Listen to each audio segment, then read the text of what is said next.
Of x x square plus 9x plus 20 হলে এক্সের কোন মানের জন্য function of x equal to 0 হবে। যেহেতু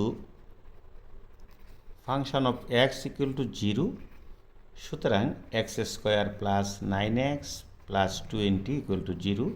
আমরা যদি এটাকে মিডিল করি, মিডিল টার্ম, তাহলে 5x plus 4x plus 20 equal to 0। তাহলে এখান থেকে যদি আমরা এক্স কমন নিই, তাহলে এক্স প্লাস 5 প্লাস 4 কমন গেলে এক্স প্লাস 5 ইকুয়াল টু 0। তাহলে আমরা x plus 5 x plus 4 equal to 0।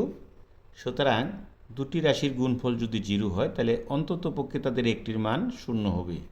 তাহলে x plus 5 equal to 0, x equal to -5, x plus 4 equal to 0, x equal to -4। অতএব -5 এবং -4 এর জন্য function of x x square plus 9x 20 equal to 0 হবে। ধন্যবাদ।